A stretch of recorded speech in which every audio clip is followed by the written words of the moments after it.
नमस्कार साथियों, आप देख रहे A1 ऑनलाइन क्लास में सोनू कुमार अपने YouTube चैनल में आप लोगों का स्वागत करते हैं। हम लोग बायोलॉजी स्टार्ट किए थे जिसमें मैंने सेट 1 और सेट 2 का सॉल्यूशन करवा दिया था। जो लोग चैनल पे नए हैं वो मेरे चैनल को सब्सक्राइब कर लें। जो हम लोग आप लोग को जो क्वेश्चन मैंने कलेक्शन लाया है आप लोगों के लिए, ये कंप्लीट एनालिसिस करने के बाद लाया गया है। ये जो क्वेश्चन है मॉडल सेट का लिया गया है, इंटरनेट वाला क्वेश्चन का लिया गया है, और आप लोगों का बीबीटी गाइड, टारगेट, ब्रिलियंट, ये सारे का कलेक्शन मिला के चैप्टर वाइज मैंने इसको टाइप करवाया है, जो आपके आगामी एग्जाम के लिए रामबाण सिद्ध होने वाला है।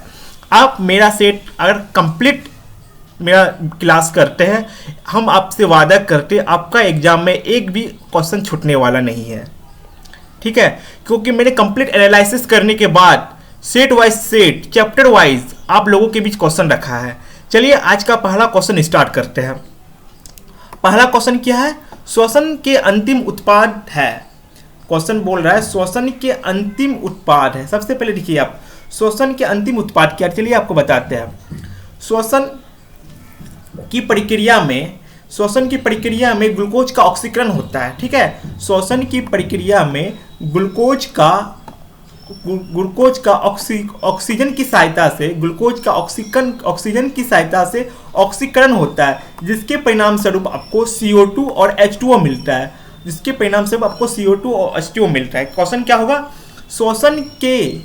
श्वसन की प्रक्रिया में ग्लूकोज का ऑक्सीकरण होता है, ग्लूकोज का ऑक्सीजन की सहायता से ऑक्सीकरण होता है, जिसमें आपको CO2 और H2O का निर्माण होता है। आप बोलिएगा सर ग्लूकोज का कैसे ऑक्सीकरण होगा? एग्जांपल लिखिए, C6H12O6, इसको ग्लूकोज बोलते हैं। इसमें ऑक्सीकरण करवाए ऑक्सीजन की सहायता से। देखिए आपका ये बन गया CO2 और H2O, ठीक है। अब ग्लूकोज का ऑक्सीजन की सहायता से ऑक्सीकरण करवा दिया आप, CO2 और H2O बन गया, ठीक है। CO2 H2O बन गया, ठीक है। समझ गए होंगे आप लोग, ठीक है। आपसे अगर क्वेश्चन पूछा जाए श्वसन की क्रिया से कौन सा ऑक्सीजन बनता है, आपके आंसर क्या हो जाएगा? आपका आंसर हो जाएगा CO2 और H2O। हम लोग आते हैं नेक्स्ट क्वेश्चन पे। आपको 2 नंबर क्वेश्चन बहुत ही सिंपल है। सबसे बड़ी ग्रंथि क्या है? मनुष्य के शरीर में सबसे बड़ी ग्रंथि क्या होता है? लीवर होता है। सबसे बड़ी ग्रंथि लीवर होता है। इसी को हम लोग यकृत कहते हैं। इसको हम हिंदी में यकृत कहते हैं, ठीक है। आपको दिखाते यकृत होता है कैसा, ठीक है, दिखाते हैं आपको। ये जो है ना, यकृत का फोटो आपको आपके बीच में है। ये जो लाल कलर का दिखाई दे रहा है आपको, इसी का नाम यही यकृत है। मानव शरीर की सबसे बड़ी ग्रंथि यकृत, जो आपको यहाँ देखने को मिलेगा। देखिए ये यकृत है, यकृत ये हो गया, ये तो पूरा भाग यकृत है। और ये फेफड़ा है, ये भाग फेफड़ा है, ये 2 फेफड़ा है, ये यकृत है, जिसको हम डार्क के ये यकृत है। मानव शरीर की सबसे बड़ी ग्रंथि यकृत ही होती है, ठीक है। आपसे अगर क्वेश्चन पूछा जाए मानव शरीर की सबसे बड़ी ग्रंथि क्या है? यकृत है, इसी को यकृत बोलते हैं। हम लोग अब आते हैं नेक्स्ट क्वेश्चन पे।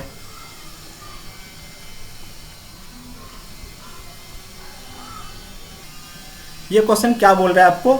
रक्त का थक्का बनने में सहायक है। रक्त का थक्का बनने में कौन सहायक है? RBC नहीं, WBC नहीं, लाल रक्त कोशिका को RBC भी कहते हैं। इसका जीवन काल 120 दिन होता है, सब कोई जानता है। श्वेत रक्त WBC कहते हैं, ठीक है। और इसको रक्त बिंबाणु, इसको इंग्लिश में बोलते हैं ब्लड, इसको प्लेट बोलते हैं, ठीक है, ब्लड प्लेट। इसका आंसर हो जाएगा रक्त बिंबाणु, ठीक है। रक्त का थक्का बनने में रक्त बिंबाणु सहायक होते हैं। अगर आपसे बोला कौन सा विटामिन, अगर विटामिन पूछता तो आप विटामिन के मारते। और कौन सा विटामिन रक्त बनने में सहायक होता है? विटामिन के हो जाता है, ठीक है। यहाँ पे क्वेश्चन दूसरा पूछा रक्त बनने में सहायक है, ऑप्शन के अनुसार जाइएगा तो आपका ऑप्शन नंबर C हो जाएगा। अब हम लोग आते हैं नेक्स्ट क्वेश्चन पे। देखिए क्या 4 नंबर क्वेश्चन क्या है? बोल रहा है निम्नलिखित में से कौन सा यंत्र का उपयोग रक्तदाब मापने में किया जाता है? रक्तदाब मतलब होता है ब्लड प्रेशर। बीपी को मापने के लिए कौन सा यंत्र का आप लोग प्रयोग करते हैं? अगर आप लोग कहीं ना कहीं बीमार पड़े होंगे तो आप डॉक्टर के पास गए होंगे, डॉक्टर साहब आला लगा के देखते हैं आपका ब्लड प्रेशर, दिखाते हैं ब्लड प्रेशर किसको कहता है, फोटो। चलिए आपको दिखाते हैं हम इमेज से समझाने की कोशिश करते हैं। कहाँ गया? देखिए यही है स्पेनाइनोगाइनोमीटर। इसी यंत्र के थ्रू हम लोग यहाँ हाथ में ब्लड प्रेशर नापते हैं। ये जो यंत्र है ना, आपको पट्टी का असर होता है, आपके हाथ में बांध देगा और यहाँ पे डॉक्टर साहब कुछ पंप करते हैं, यहाँ पे आपका मीटर उठ रहा है। अगर आपका नॉर्मल सामान्य दाब है 120/80 होगा। अगर आपका नॉर्मल पेशेंट है, इसका नॉर्मल ब्लड प्रेशर होता है 120/80 होता है, ठीक है, 120/80 होता है, ठीक है। नॉर्मल ब्लड प्रेशर आपसे क्वेश्चन पूछा जाए, बीपी का वैल्यू क्या होता है, बीपी का वैल्यू 120/80 होता है। यहाँ पे दिया हुआ है 115/70, लेकिन इसका नॉर्मल ब्लड प्रेशर 115/70 लिया गया है, लेकिन एनसीईआरटी में दिया गया 120/80। आप लोग एनसीईआरटी को ही फॉलो कीजिए, एनसीईआरटी में 120/80 दिया गया है। इसी को हम लोग बोलते हैं स्पेनाइनोगाइनोमीटर। इसके थ्रू हम लोग ब्लड प्रेशर मापते हैं। देखिए यहाँ पे यही है ब्लड प्रेशर, इसी को पंप करेगा हाथ में, यहाँ पंप करने वाला होता है, डॉक्टर साहब यहाँ पंप करते हैं, आपका ब्लड प्रेशर यहाँ से नापा जाता है, ठीक है। चलिए हम लोग अब आते हैं नेक्स्ट क्वेश्चन पे। इसको मिटा देते हैं पहले। आपसे अगर क्वेश्चन पूछा जाए बीपी 120/80, आपके बीच 5 नंबर क्वेश्चन बच्चा वाला क्वेश्चन क्या है, मनुष्य में कितने दांत होते हैं, बच्चा जानता है। 5 क्लास का बच्चा बना देगा, मनुष्य में 32 को दांत होता है, मनुष्य में 32 को दांत होता है, ठीक है। ये क्वेश्चन का मनुष्य में कितना दांत होता है, 32 को दांत। अपना दांत गिनिएगा, आपका 32 को पुट जाएगा, ठीक है। अपना दांत गिनिएगा, आपका 32 को पुट जाएगा। मनुष्य के सांस लेने और छोड़ने को क्या कहा जाता है, देखिए ये तो मनुष्य अब जो सांस लेते हैं और उसको छोड़ते हैं उसको क्या कहा जाता है, उसको श्वसन कहा जाता है, ठीक है, उसको श्वसन कहा जाता है। मनुष्य के सांस लेने और छोड़ने की प्रक्रिया को श्वसन कहा जाता है। ये तो बच्चा जानता है, ठीक है। अब हम लोग आते हैं ये नंबर क्वेश्चन, मानव रक्तदाब क्या है। बहुत सिंपल क्वेश्चन है, मानव रक्तदाब क्या है। देखिए अभी हम आपको बताए थे मानव रक्तदाब क्या है। मानव रक्तदाब मतलब होता है बीपी, ब्लड प्रेशर जो हम लोग मापते हैं उसको हम लोग बीपी बोलते हैं, ब्लड प्रेशर। इसका ब्लड प्रेशर जो होता है ना, इसका क्या होता है, इसका जो एनसीईआरटी का बुक में दिया गया है 120/80, इसका होता है 120/80 mmHg। इसका आंसर होगा 120/80 mmHg। आप बोलिएगा सर 120 क्या है, 80 क्या है, ठीक है। इसका हम लोग डिस्कशन के लिए आपको लेके चलते हैं अपने टेक्स्ट इमेज पे। कहाँ गया इमेज, ये हीमोग्लोबिन आ गया,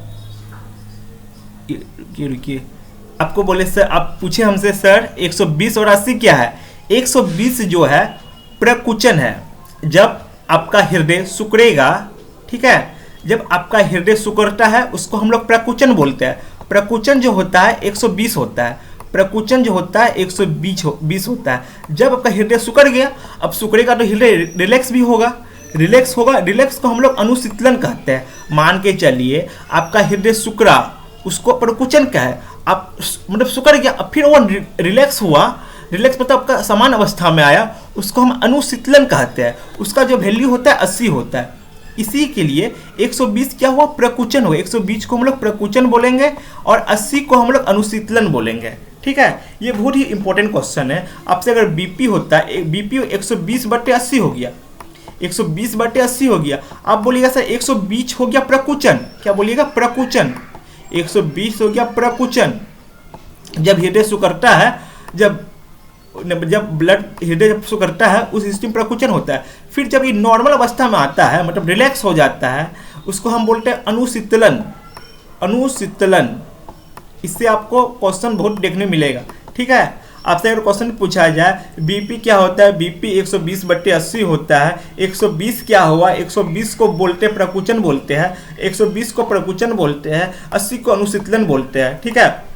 120 को प्रकुचन बोलते हैं। अगर 120 को प्रकुचन बोलते हैं, 80 को अनुशीतलन बोलते हैं। अगर किसी का बीपी हाई हो जाता है, अगर मान के चलिए किसी का बीपी हाई हो जाएगा तो क्या होगा, प्रकुचन का मान जो है 140 हो जाएगा। अगर किसी का बीपी हाई होगा तो प्रकुचन का मान 140, 150, 160 जितना होगा वो हो जाएगा। अगर किसी का बीपी अगर लो हो जाएगा तो अनुशीतलन का मान जो है तो 20 हो जाएगा, 30 हो सकता है, 40 हो सकता है। तब ना बोलता है हमारे बीपी लो हो गया, लो भाई, तो बोलता है डॉक्टर साहब आपका बीपी लो हो गया है, आपका बीपी हाई हो गया है। वही 120 और 80 वो वही 120 और 80 के आधार पे बोलता है। डॉक्टर साहब 120 या 80 के आधार पे ही बीपी को नापा जाता है, ठीक है। सामान्य व्यक्ति में 120/80 होता है। 120 हो गया प्रकोचन, 80 हो गया अनुशीतलन, ठीक है। अब हम लोग आते हैं क्वेश्चन फटाफट बना रहे। तो क्वेश्चन क्या है, मानव रक्तदाब क्या 120/80 बता दिए डिस्कशन। मनुष्य में हॉर्मोन प्रकुचन क्या बोले, प्रकुचन 120 होता है, आपको बताया 120/80, 120/80 ये प्रकुचन हुआ और ये अनुशीतलन हुआ, ठीक है। अब आते हैं नेक्स्ट क्वेश्चन पे, अनुशीतलन। अब आगे अनुशीतलन किसे कहते हैं, अनुशीतलन क्या हो जाएगा 80 हो जाएगा, अनुशीतलन क्या हो जाएगा 80 हो जाएगा। देखिए अनुशीतलन 80 हो जाएगा, अनुशीतलन ऑप्शन नंबर ए हो जाएगा, ठीक है 80। अब बोला है खुला परिसरण तंत्र किसमें पाया जाता है, बहुत सिंपल क्वेश्चन है। खुला परिसरण तंत्र,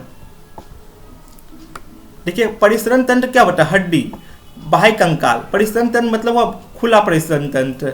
मानव में जो है, मानव में परिसरण तंत्र अंदर में पाया जाता है, ठीक है। मानव में परिसरण तंत्र अंदर में पाया जाता है। अब जितना भी दिखेगा आप परिसरण स्तनधारी का, उस स्तनधारी का परिसरण तंत्र खुला नहीं होता है। उसका परिसरण तंत्र बाह्य परिसरण तंत्र नहीं होता है, उसका परिसरण अंत परिसरण तंत्र होता है, ठीक है। अंत परिसरण तंत्र होता है मतलब हड्डी जो होता है वो चमड़ा के अंदर होता है, मान समझे। लेकिन कुछ कीड़ा मकोड़ा, ठीक है, कीड़ा मकोड़ा में खुला परिसरण तंत्र होता है, ठीक है। कीड़ा मकोड़ा में खुला परिसरण तंत्र होता है। आपसे अगर क्वेश्चन परिसरण तंत्र मतलब होता है उसमें मतलब कोई बिना उसमें धमनी शिरा का उसमें रक्त बहता है, ठीक है। हम आपको कंकाल के बारे में पढ़ा दिए, बाह्य कंकाल अंतर कंकाल अलग हुआ। यहाँ क्वेश्चन दूसरा है, किसमें परिसरण तंत्र पाया जाता है।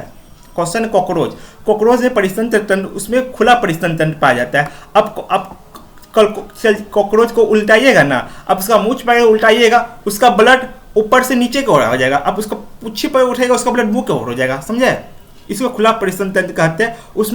उसमें नस के थ्रू, उसमें वेन के थ्रू, उसमें सीरा धमनी के थ्रू ब्लड नहीं फ्लो होता है, उसमें खुले ब्लड होता है, ठीक है। इसलिए आप मच्छर को देखिएगा, मच्छर को आप मारिएगा, उसमें भी खुला परिसरण तंत्र होता है, मच्छर फूल के मोटा हो जाता है, ठीक है। उसमें इसलिए उसका ब्लड एक जगह स्टोर होता है, उसमें खुला, इसी बोले उसमें खुला परिसरण होता है। इसका आंसर हो जाएगा क्या, इसका बी हो जाएगा आंसर। आज के लिए इतना ही। अगर मेरा वीडियो आप लोगों को पसंद आए तो चैनल को सब्सक्राइब कीजिएगा, आप लोगों को ऐसा ही क्लास देखने मिलेगा। धन्यवाद।